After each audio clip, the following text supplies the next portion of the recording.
Hi guys, today I want to talk a bit about movement and flow in paintings. I love being able to find ways to keep the eye moving and to help a piece look like there's action and motion and some more kinetic energy in the piece. So this will be fun to talk about. I do want to give a really quick thank you to the sponsor of this video, Skillshare. Skillshare is an incredible online learning community. They have thousands upon thousands of classes that are all based on creative endeavors, from actual painting and artwork and illustration to a lot of other things that are supportive of that. So it's a great source to be able to go over and find inspiration and information to be able to grow yourself as an artist in a lot of different ways. And it's less than $10 a month if you get the Skillshare Premium annual subscription. And the first 1,000 people who use the code down in my description will be able to get a free trial of Skillshare Premium. And as always, I like to go in and find a specific class that I can watch through and learn and build up my own skills with. And I went and found Leveling Up Your Art Game, The Elements and Principles of Design by Dylan Mierzwinski. And you might have guessed, but movement is actually a principle of design. So there's the elements and the principles, and I just wanted to sit here and think about and talk about movement. It's something that I really did struggle with at the beginning of my artistic career. I think a lot of us probably do, or at least struggle with something like that. But with movement, for me, I found that I used to do things much stiffer, and I really struggled to make things feel more alive and like there was movement within the piece. One thing that you can do to create movement within a piece that actually works really well on several different levels is to use repeating colors or values or textures, that kind of thing. That allows it so that the eye travels from one area that has that same color or value to the other areas in the piece that also have that. And then it also allows you to choose contrasting elements like that so that they stand out from the others. And it also helps with creating more of a cohesive piece anyways, which is a whole different thing, but being able to have repeating colors, values, that helps the piece feel very harmonious and complete. But anyways, that is something that I like to use often when I want the eye to travel from different areas, where I can really feature a certain color in certain areas so that the eye will look from one place to another place that I specifically want to tie together.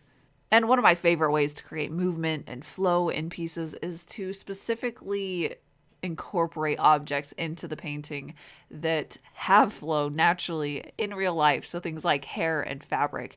I love using these as tools to make things feel a little bit more lively and there's actions happening. So yeah, hair is one of my favorite things to paint, to draw, because it does allow all of this motion to it, but it's also very enjoyable for me, at least, to be able to just work through the way that it twists and turns, and all of that helps create more movement.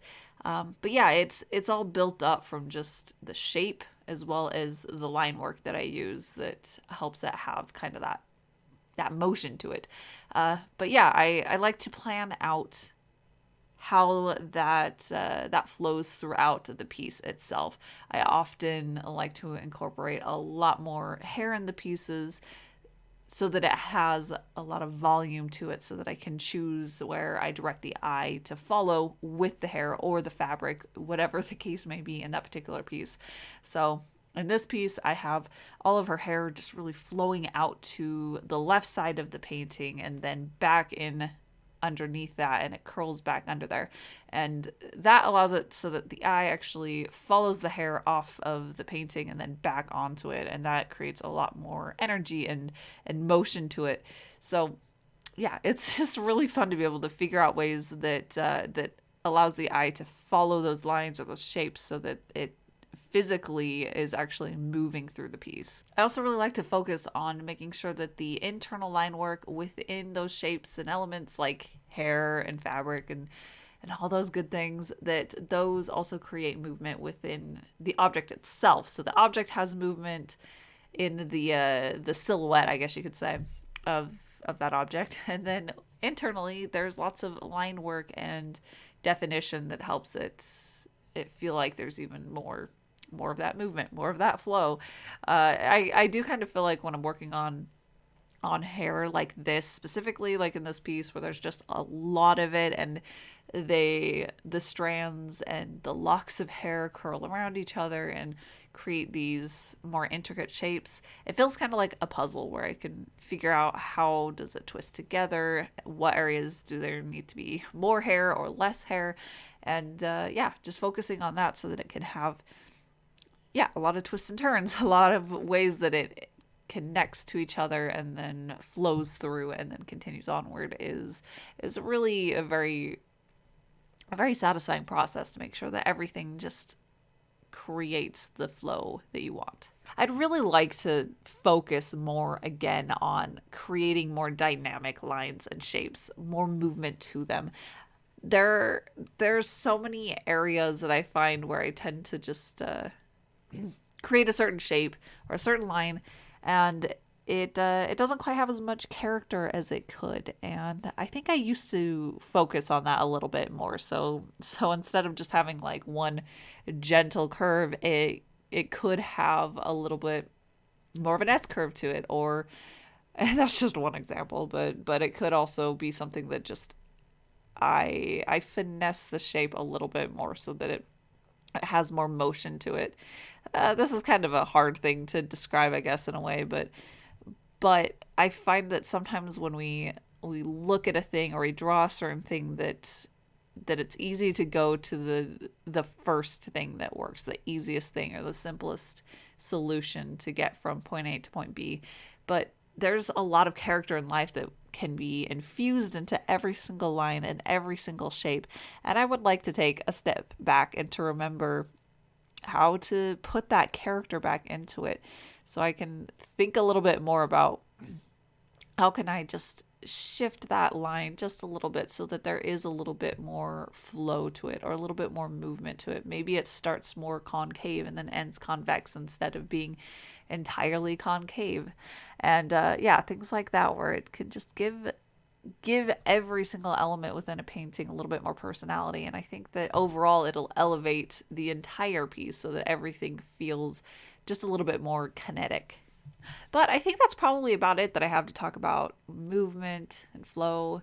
Those are things that I would love to do more, find more ways to show that, focus more on it, because it's one of those key things that I really enjoy in my own pieces. So being able to find new ways to push it would be really nice.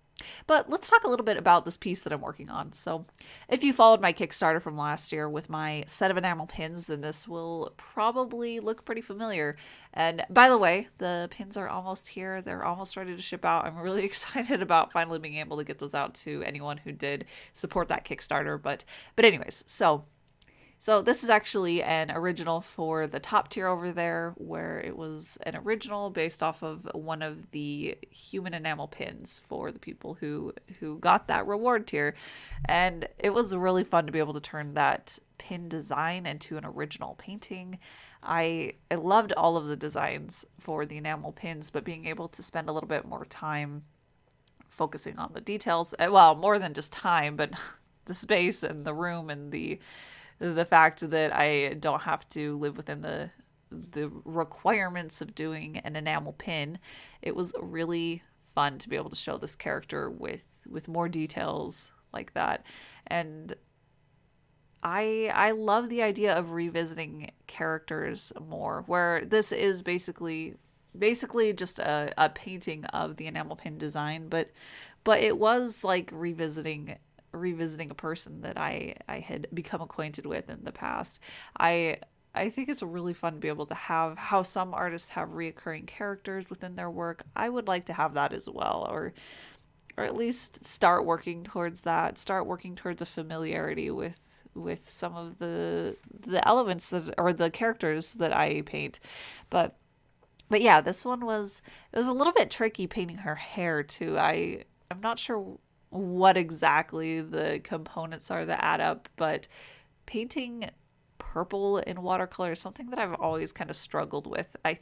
I'm not sure if it's the pigments that I'm specifically using, but I find that it takes a little bit more focus to make sure that they don't lift up from the painting as I'm working on it. So yeah, it was it was a painting process that took a little bit more brain power than usual for the fact that it was just a lot of purple. So I might need to actually do a little bit more research and potentially get some different pigments that can either mix to make a better purple or a better purple.